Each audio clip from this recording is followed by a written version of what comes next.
دیکھیں وما خلقت الجن والانس الا لیعبدون. اب یہ بڑی مشہور آیت ہے 56 نمبر کہ ہم نے جن اور انسانوں کو نہیں پیدا کیا مگر اس لیے کہ وہ ہماری ہی عبادت کریں. اور اس آیت میں بالکل یہ بات کھل کے سامنے آ گئی کہ انسان اور جنات کی پیدائش کا مقصد اللہ کی عبادت ہے. یعنی یہ آج کل این جی اوز بڑی بڑی کہانیاں کرا رہی ہوتی ہیں اور نہیں جی اصل عوام لوگوں کی خدمت واسطے اللہ نے پیدا کیا ہے. کوئی کچھ کہہ رہا ہوتا ہے, کوئی کچھ کہہ رہا ہوتا ہے, اس کو آف کر دیں وہ بیٹری اس کی ڈاؤن ہو گئی. یعنی سب لوگ اپنی کہانیاں کروا رہے ہوتے ہیں. اصل چیز یہ ہے کہ اللہ تعالیٰ قرآن میں کیا فرما رہا ہے کہ ہم نے جنوں اور انسانوں کو نہیں پیدا کیا مگر اس لیے کہ وہ ہماری عبادت کریں. اور پھر آگے الفاظ دیکھیں ما اريد منهم من رزق وما اريد ان يطعمون. میں لوگوں سے یہ نہیں کہتا کہ مجھے رزق دیں یا مجھے کھانا کھلائیں. ان اللہ هو الرزاق ذو القوة المتین. بے شک اللہ تعالیٰ روزی دینے والا ہے, وہ قوت والا ہے اور زور والا ہے. اللہ تعالیٰ فرماتا ہے میں تم سے یہ نہیں کہتا کہ مجھے روٹی کھلاؤ یا مجھے کھانا کھلاؤ, میں یہ کہتا ہوں میری عبادت کرو. یار کتنا درد ہے اس آیت کے اندر کہ کھانا ہم تمہیں دیں گے. اللہ تعالیٰ تم سے کوئی کھانا تو نہیں مانگ رہا, کوئی بھیک تو نہیں مانگ رہا, نعوذ باللہ. اور یہ بھی جو وہ کہہ رہا ہے نا میری عبادت کرو, اس لیے کہ اس نے یہ فیصلہ کیا ہے کہ اپنے تابع فرمان لوگوں کو جنت میں بھیجنا ہے, نافرمانوں کو دوزخ میں. یہ بھی ہمارے ساتھ نیکی کی جا رہی ہے. کتابیں آئیں, پیغمبر آئے اس لیے کہ ہم اپنا قبلہ درست کریں. یہ بھی اللہ تعالیٰ کی رحمت ہے. عبادت کا مفہوم کیا ہے؟ Total obedience of God. Allah کی کلی اطاعت, اس کی محبت کے ساتھ کرنا, یہ ہے عبادت. اور ظاہر ہے کہ پیغمبر کی بھی جو اطاعت کی جاتی ہے وہ سورہ نساء کے اندر ہے کہ پیغمبر اس لیے بھیجے گئے تاکہ پیغمبروں کی اطاعت کی جائے اللہ کے اذن کے ساتھ. پیغمبروں کی بھی جو اوبیڈینسی کی جاتی ہے وہ اللہ کے اذن کے ساتھ کی جاتی ہے. پیغمبر کوئی شریعت ساز نہیں ہوتے ہیں بلکہ وہ اللہ کی شریعت لے کے آتے ہیں, اس کو ٹرو فارم میں پریزنٹ کرتے ہیں عوام الناس کے سامنے. یعنی آن دا فیس آف ارتھ وہ خدا کے نمائندہ اور ریپریزنٹیٹیو ہوتے ہیں پیغمبر. تو اللہ کی ٹوٹل اوبیڈینس اس کی محبت کے ساتھ, یہ ہے عبادت. اب اس میں جو جو چیزیں آتی ہیں وہ سب کی سب عبادت میں داخل ہیں. یعنی ایون انسان کا ماں باپ کے ساتھ اس نے سلوک کرنا یہ بھی اللہ کی عبادت ہے. کیوں؟ ماں باپ کے ساتھ اس نے سلوک کا حکم کس نے دیا ہے؟ اللہ نے. تو یہ اللہ کی اطاعت ہو رہی ہے نا, تو یہ اللہ کی عبادت ہوئی. حتیٰ کہ صحیح مسلم میں حدیث ہے کہ سبحان اللہ کہنا بھی صدقہ ہے, الحمدللہ کہنا بھی صدقہ ہے, اللہ اکبر کہنا بھی صدقہ ہے, راستے سے کسی تکلیف دہ چیز کو دور کرنا بھی صدقہ ہے. اور انسان جو اپنے بیوی بچوں کے منہ میں لقمہ ڈالتا ہے یہ بھی اللہ کے حضور نیکی لکھی جاتی ہے, عبادت لکھی جاتی ہے. حتیٰ کہ تمہارا اپنے بیویوں کے ساتھ ازدواجی تعلق قائم کرنا بھی صدقہ اور نیکی ہے.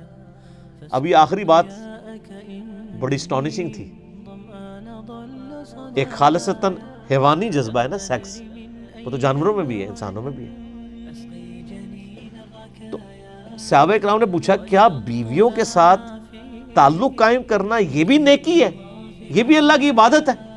نیکی ظاہر ہے اللہ کی عبادت ہے. تو نبی علیہ السلام نے فرمایا ہاں یہ بھی صدقہ ہے.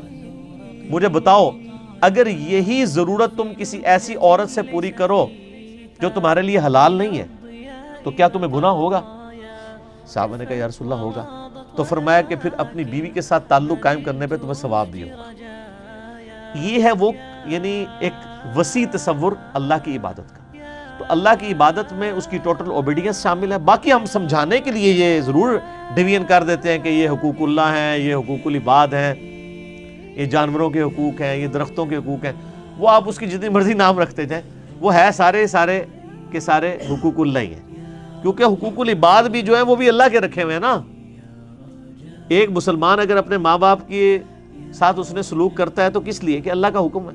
ورنہ آپ دیکھ لیں جہاں پہ یعنی ریلیجن کا غلبہ نہیں ہے وہاں پہ تو اولڈ ایج ہاؤسز بنے ہوئے ہیں. لوگ یعنی اپنے بوڑھے ماں باپ کو ان ہاؤسز کے اندر پھینک آتے ہیں, کہتے ہیں جی انہوں نے اپنی عیاشی کی زندگی گزاری ہے, اب ہماری زندگی گزارنے کا وقت ہے, ہم ادھر کیا ان کو لے کے تو جناب ان کی خدمت کرتے رہیں.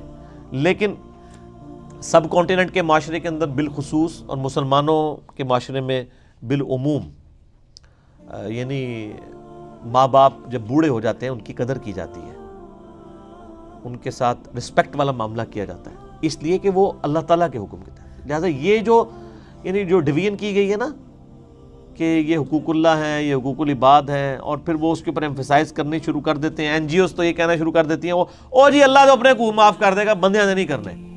تم لکھ کے دیتا ہے اللہ نے معاف کر دے گا. اگر یہی باتیں یعنی صحابہ کرام کو پتہ ہوتی تو اس طرح کی وہ زندگیاں گزارتے. یعنی خود سے نہیں یہ معاملات کرنے چاہیے. اللہ تبارک و تعالیٰ ہی کے حقوق ہیں، چاہے حقوق اللہ ہوں، حقوق العباد ہوں. ایک حق سے دوسرا حق ختم نہیں ہوتا. وہ اپنی جگہ قائم ہے، یہ اپنی جگہ قائم ہے. تو اللہ تعالیٰ فرماتا ہے کہ میں تم سے نہیں کہتا کہ مجھے کھانا کھلاؤ یا مجھے رزق دو، بے شک اللہ تعالیٰ ہے رازق، روزی دینے والا، وہ قوت والا ہے، زور والا ہے. فَإِنَّ لِلَّذِينَ ظَلَمُوا ذَنُوبًا مِثْلَ ذُنُوبِ أَصْحَابِهِمْ فَلَا يَسْتَعْجِلُونَ. پس ان ظالموں کے لیے بھی ویسا ہی عذاب آئے گا جیسا کہ ہم نے ان کے ساتھ کے جو پچھلے لوگ تھے ان کے ساتھ عذاب کا معاملہ کیا تھا. تو اے نبی علیہ السلام ان کے عذاب کے لیے آپ جلدی مت کیجئے، وہ اپنے مقررہ ٹائم پہ آئے گا. اور پھر وہ آ گیا نا سر، غزوہ بدر کی شکل میں ان کے اوپر عذاب مسلط ہوا. 70 سردار ان کے قتل ہوئے. اللہ تعالیٰ کی طرف سے یہ عذاب کی قسط ان پہ آئی. فَوَيْلٌ لِّلَّذِينَ كَفَرُوا مِن يَوْمِهِمُ الَّذِي يُوعَدُونَ. پس تباہی ہے ان کے لیے جنہوں نے کفر کیا اس دن سے کہ جس کا وعدہ کیا گیا. یعنی جو لوگ آخرت سے روگردانی کرتے ہیں، آخرت کی جواب دہی کا انکار کرتے ہیں، ان کے لیے تو تباہی ہے. ظاہر تباہی تو ہو گئی نا، جب کسی نے آخرت کا انکار کیا تو اب وہ تیاری خاک کرے گا. آخرت کی تیاری تو وہی کرے گا نا جو اس پہ ایمان لائے گا اور اس کو سیریس لے گا. تو تباہی دنیا میں مقدر ہو گئی. حتیٰ کہ بخاری اور مسلم میں حدیث آتی ہے کہ جو مر گیا اس کی قیامت قائم ہو گئی، مرتے ہی قیامت قائم ہو گئی. ایک تو وہ بڑے قیامت کا دن ہے نا، ایک چھوٹی قیامت یہ ہے کہ جو شخص مرتا ہے نا اس کی آخرت کی زندگی شروع ہو جاتی ہے. بلکہ نزع کے عالم میں ہی قرآن حکیم میں کئی جگہ آتا ہے کہ جب فرشتے ان کی روحیں قبض کرنے کے لیے آتے ہیں، ان کے پیٹھوں اور منہ پہ ہتھوڑے مارتے ہیں. اسی وقت سے عذاب کا سلسلہ شروع ہو جاتا ہے. عذاب قبر کے اوپر میں نے ڈیٹیل سے 2 لیکچر دیے، مسئلہ نمبر 117A اور 117B. اس کا جو A پورشن تھا اس میں 10 آیات سے میں نے عذاب قبر قرآن پاک سے ثابت کیا اور عذاب کی جو اقساط ہے. اور پورشن نمبر B میں 17 احادیث میں نے بخاری اور مسلم سے پیش کی ہیں. جسے شوق ہو تو وہ دیکھ سکتا ہے. ہمارا درس کا ٹائم مکمل ہو چکا ہے. انشاءاللہ میرا ارادہ تو تھا سورہ الطور بھی مکمل کرتے آج، لیکن چونکہ اب وہ ٹائم مکمل ہو چکا ہے، انشاءاللہ وہ اگلی دفعہ کور کریں گے. اللہ تعالیٰ سے دعا ہے جو حق بات میں نے کہی اللہ تعالیٰ ہمارے دلوں میں راسخ فرمائے. اگر جس بات میں میرے منہ سے کوئی غلط بات نکل گئی تو اللہ تعالیٰ ہمارے دلوں سے معاف کر دے. ہمیں کتاب و سنت کی تعلیمات پر عمل کر کے دوسرے بھائیوں تک پہنچانے کی توفیق عطا فرمائے. سبحانک اللہم و بحمدک اشہد ان لا الہ الا انت استغفرک و اتوب الیک وما علینا الا البلاغ المبین. جزاکم اللہ خیرا.